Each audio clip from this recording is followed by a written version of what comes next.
Next gen நேயர்கள் அனைவருக்கும் இனிய நல்வாழ்த்துக்கள். எல்லோரும் நன்றாக இருப்பீர்கள். இப்பொழுது 2026 மாசி மாதம் 12 ராசிக்காரர்களுக்கு எப்படிப்பட்ட பலன்களை தரும் அப்படிங்கிறத பார்த்தலாம். மிதுன ராசிக்காரர்களுக்கு ஒரு தனிச்சிறப்பான மாதம்னு சொல்லுவேன். இந்த மாதம் முழுவதுமே, மாசி மாதம் முழுவதுமே ராசிநாதன் புதனும் ராசியும் குருவின் தொடர்பில் இருக்கிறாங்க. ராசியிலேயே குரு இருக்க 9ஆம் இடத்தில் புதன் அமர்ந்து அவர் குருவின் பார்வையில் இருப்பது ஒரு சிறப்பான நல்ல ஒன்று தாங்க. பெரிய அளவில் ஒரு மாற்றங்கள், நல்ல மாற்றங்கள் கண்டிப்பாக இருக்கும். தைரியம், தன்னம்பிக்கையோடு செயல்பட முடியும்.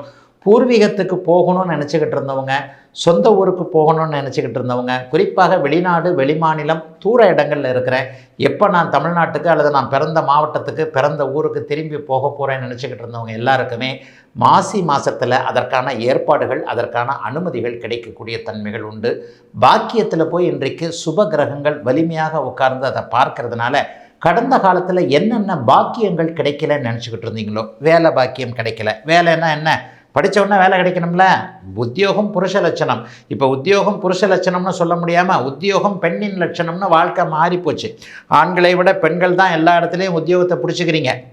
ஃப்ளைட் ஓட்டுறது இடத்துல இருந்து எல்லா ஆண்களால் என்னென்ன காரியம் செய்ய முடியாதுன்னு சொல்கிறாங்களோ அதெல்லாம் கூட இப்போ பெண்கள் செய்யக்கூடிய காலகட்டமாக இப்போது வந்துருச்சு இல்லையா?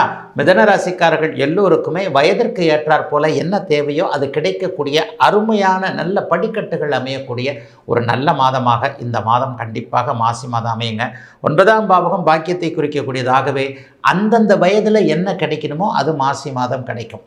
வேலை கிடைக்கணுமா, வேலை கிடைக்கிறதுக்கான அமைப்புகள் உண்டு. திருமணம் நடப்பதற்கான ஒரு அறிமுகங்கள் போன்றவைகள் 9ஆம் பாவகத்தில், அந்த பாவகத்தின் அதிபதியான வலிமையான அமைப்பில் சனி 10ஆம் இடத்தில் இருக்கிறதும், நட்பு வீட்டில் உங்களுடைய ராசிநாதன் குருவின் பார்வையில் இருக்கிறது மிகச்சிறப்பான ஒன்று.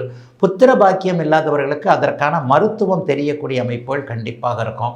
ஒரு உடம்பு சரியாக இல்லை, ஒரு கடனால் அவஸ்தைப்படுறேன், ஒரு நோயால் அவஸ்தைப்படுறேன், குடும்பத்தில் இப்படிப்பட்ட ஒரு பிரச்சனை இருக்குது, நான் தொட்டது துலங்கவே இல்லைங்க, ஒரு 4-5 வருஷமாகவே, குறிப்பாக அஷ்டமச்சனி ஆரம்பித்த 2020ஆம் ஆண்டிலிருந்தே நான் நல்லா இல்லைன்ட்டு தன்னைத்தானே கொஞ்சம் தாழ்த்தி கொண்டு கொஞ்சம் தாழ்வு மனப்பான்மையில் இருக்கக்கூடிய அனைத்து மிதுன ராசிக்காரர்களுக்கும் உங்களை மாதிரி ஆள் யாருமே கிடையாதுன்ற ஒரு தன்னம்பிக்கை, புத்துணர்ச்சியை கொடுக்கக்கூடிய ஒரு நிறைவான மாதமாக, குறைவில்லாத மாதம்னு கண்டிப்பாக சொல்லிடுவேன்.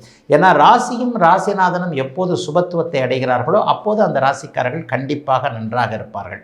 தந்தை வழி நன்மைகள் கிடைக்கக்கூடிய மாதம். அப்பாவுடைய சொத்துக்களை அனுபவிக்கக்கூடிய அமைப்புகள் கண்டிப்பாக இப்போது உண்டு. அப்பாவுக்கும் பிள்ளைக்கும் இருந்து வந்த வருத்தங்கள், எதிர்ப்புகள் கொஞ்சம் விலகக்கூடிய அமைப்பு. அப்பாவானால் கொஞ்சம் மன கஷ்டத்தை அனுபவித்தவர்கள், தந்தையுடைய ஆரோக்கிய குறைவுகள் அப்படி இருக்கே இப்படி இருக்கேன்னு நினச்சவங்க எல்லாருக்குமே அதிலிருந்து ரெமடிகள், தீர்வுகள் கிடைக்கக்கூடிய தன்மைகள் உண்டு. இன்னும் சிலருக்கு நல்ல சுக அறிமுகங்கள் கிடைக்கக்கூடிய அருமையான மாதமாக அமைஞ்சிருக்குங்க மாசி மாதம். எல்லோருக்கும் வயதிற்கேற்றாற் போல மிதுன ராசிக்காரர்கள் அனைவருக்கும்